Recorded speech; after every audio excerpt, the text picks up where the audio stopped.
जय हिंद साथियों। आपको पता है ये झूठा केस करने वाली साम दाम और भेद का इस्तेमाल करती है और दंड को दिखा करके आपके ऊपर राज करना चाहती है। लेकिन क्या हमारे कानून में, क्या हमारे देश के संविधान में इनके लिए कोई दंड का प्रावधान है कि अगर ये झूठी पाई जाएं तो इनके लिए क्या दंड है? साम दाम दंड भेद में से दंड नामक व्यवस्था गायब हो जाती है कानून में। स्त्रियों को दंड नहीं दिया जाता, लेकिन समान अधिकार के नाम पर पुरुषों की लूट जारी है। कब कब रुकेगा? कुछ लोग कहते हैं हमने घर से आंदोलन कर दिया। जब तक सड़क पर नहीं आओगे, दूसरे को उंगली करना बंद करो, खुद निकलो बाहर, तब क्रांति आएगी। क्रांति घर की चार दीवारी में बैठकर नहीं आती। आपको जहां बुलाया जाता है, आप वहां जाने की कुव्वत रखिए, मादा रखिए। आप कहते हो कि मेरा काम कोई और कर दे, ये कैसे हो सकता है? आपका काम है, आपको ही करना पड़ेगा। जंग आपकी है, आपको ही लड़नी पड़ेगी। घरों में बैठकर ये जंग नहीं लड़ी जा सकती। और जो लोग इस व्यथा से निकल चुके हैं, उनको भी आम आदमी की मदद के लिए आगे आना चाहिए। वो तो बहुत बखूबी अच्छी तरह जानते हैं कि कितनी यातनाओं से जूझना पड़ता है झूठे केस के बरखिलाफ। खामोश मत बैठिए, किसी की मदद कीजिए। जहां बुलाया जाता है वहां अवश्य पहुंचिए।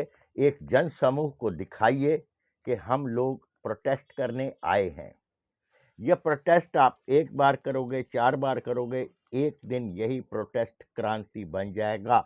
सीधी सीधी कभी क्रांतियां नहीं हुआ करती। दंड का विधान जब तक स्त्री को नहीं दिया जाएगा, झूठे केसों की बाढ़ नहीं रुकेगी। झूठे केस आते रहेंगे क्योंकि नारी के लिए दंड का विधान ही नहीं है, एक सॉफ्ट कॉर्नर है। इसको शुरू से ही अबला समझा जाता रहा है। यानी कानून खाली झूठी बात करता है हमारा संविधान। और सशक्त हो चुकी है। अगर औरत सशक्त हो चुकी है तो इसके गुनाह पर इसको दंड क्यों नहीं? वहां ये कोमल क्यों हो जाती है? वहां एक तरफा विचारवादी धारा क्यों आती है कि स्त्रियों के प्रति नम्र व्यवहार रखा जाए, जबकि इनके द्वारा किए गए झूठे केसों पर पुरजोर प्रहार किया जाता है पुरुष परिवार जो पीड़ित है उस पर। एक तरफा कानून है ना। पुरुष की सुनवाई है क्या? पुरुष को तो छोड़ो, आप पुरुष की मां बहन की सुनवाई नहीं है, उनको भी रगड़े पे लगा दिया जाता है। जो सीनियर सिटीजन है, कहां है ह्यूमन राइट वाले जो ह्यूमन राइट का दम भरते हैं, बुजुर्गों की रक्षा का दम भरते हैं? खामोश क्यों हैं? किसी क्रांति का जले का इंतजार कर रहे हो तो करिए। लड़कियां अपनी ताकत का दुरुपयोग किस तरह करती हैं? सड़क पर खुलेआम बोलती हैं, तू मेरा क्या बिगाड़ लेगा, क्योंकि उनको घमंड है कि हमें दंड नहीं मिलेगा। हमारी बात जो हम कहेंगी वही एफआईआर में लिखी जाएगी और सत्य होगी। सत्य सिद्ध करने के लिए आपको कोर्ट में चक्कर काटने पड़ेंगे। कोर्ट में चक्कर खा खा करके आप थक जाएंगे, कान पकड़कर माफी मांगेंगे, तब आपकी जान छूटेगी। इसलिए ऐसी औरतों का प्रत्युत्तर नहीं दे पाता पुरुष।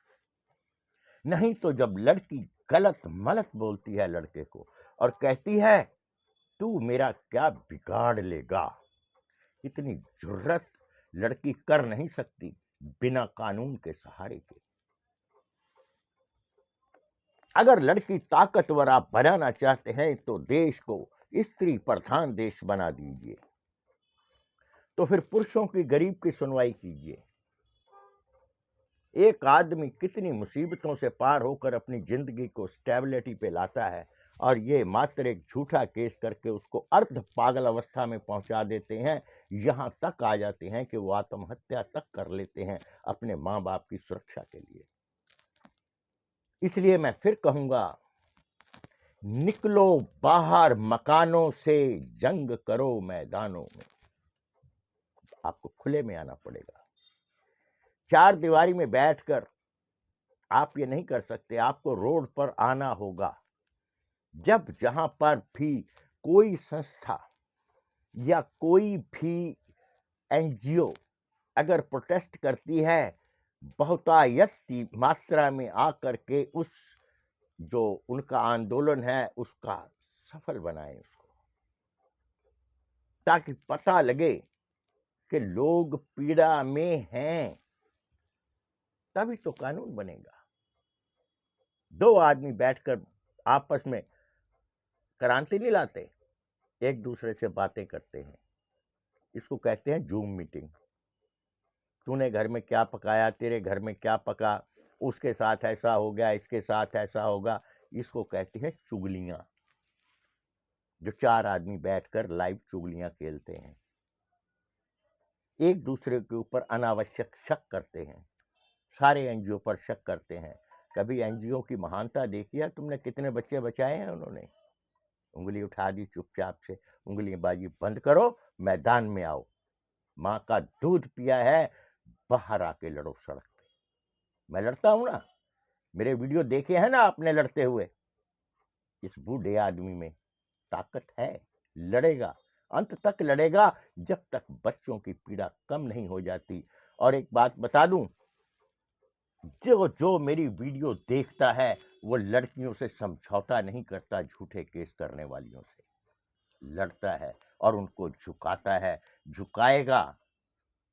आप भी यही कीजिए। जय हिंद।